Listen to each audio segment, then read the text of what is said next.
Precisamos, aleluia, ter sabedoria para falar.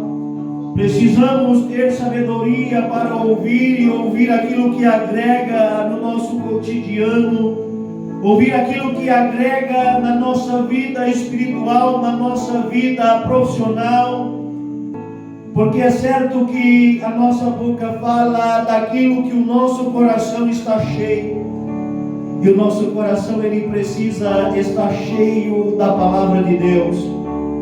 O nosso coração ele precisa estar cheio do conhecimento, cheio da sabedoria. E ainda assim nós precisamos entender que em algum lugar, em algum momento, nós podemos tropeçar na palavra. Mas quando nós tropeçar na palavra, para isso existe o perdão, existe o arrependimento, para que o nome do Senhor seja glorificado.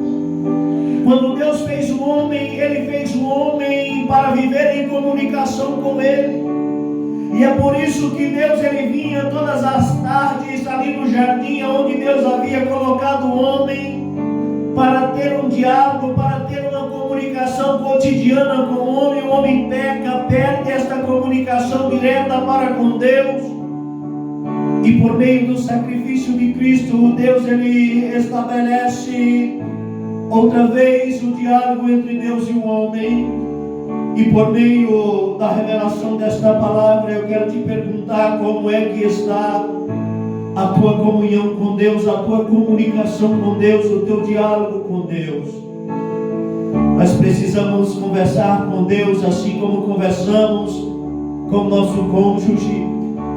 Precisamos conversar com Deus como conversamos na nossa igreja, como conversamos com os nossos amigos, com os nossos familiares.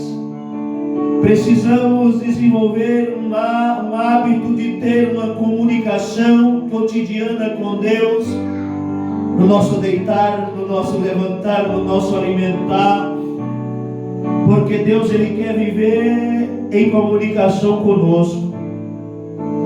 Ele ama ouvir o som da nossa voz, e o som da nossa voz é único e exclusivo para adoração ao nome do Senhor.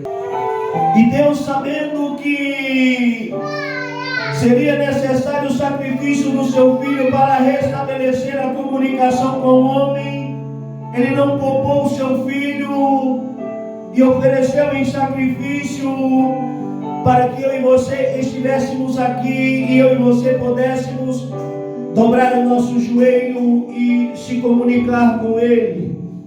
Deus, sabendo o poder da comunicação e sabendo que o inimigo ele conhece o poder da comunicação, Deus ele em Atos 2 marca a descida do Espírito Santo com um dom de línguas repartidas como de fogo, uma linguagem que o diabo não conhece, uma linguagem que aquele que fala edifica a si mesmo. Porque Deus sabe que o inimigo, conhecendo a nossa voz, entendendo de comunicação, ele tenta atrapalhar a nossa oração para com Deus. E aí Deus ele derrama o dom de línguas, de falar em novas línguas,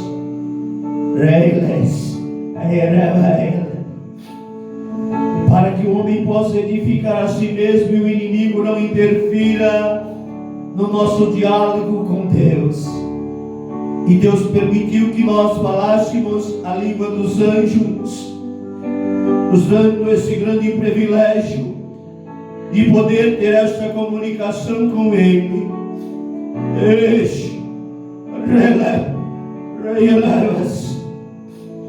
Mas o diabo ele é tão astuto, é tão sujo, que ele usa a própria comunicação e levanta homens para pregar contra o dom de línguas, para pregar contra o mover do Espírito Santo, no meio do seu povo e tentar atrapalhar a comunicação secreta do homem para com Deus que edifica a si mesmo.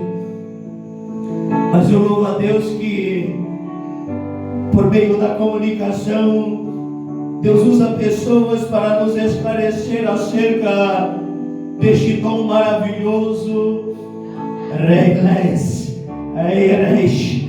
E eu louvo a Deus que o dom de novas línguas, de falar em línguas, por mais que algumas igrejas preguem contra, ele permanece de pé, porque o nosso Deus, ele é fiel e ele permanece como a sua igreja, e ele zela, aleluia, pela comunicação entre ele e o homem.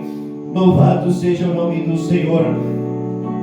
Não podemos dar ouvido a esses espíritos enganadores que dizem que o dom de língua cessou,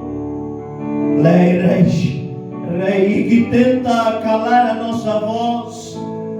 Mas nós precisamos, aleluia, ter a grandeza de entender a sua fragilidade, de entender a sua cegueira e a sua ignorância, e não fazer disso flechas para os acusarem, para os matarem, mas trazer a palavra como a luz da vida, como a luz de Deus, para que eles também sejam alcançados por este dom maravilhoso, que é capaz de edificar a minha vida diante de Deus. Precisamos ter uma vida edificada com Deus.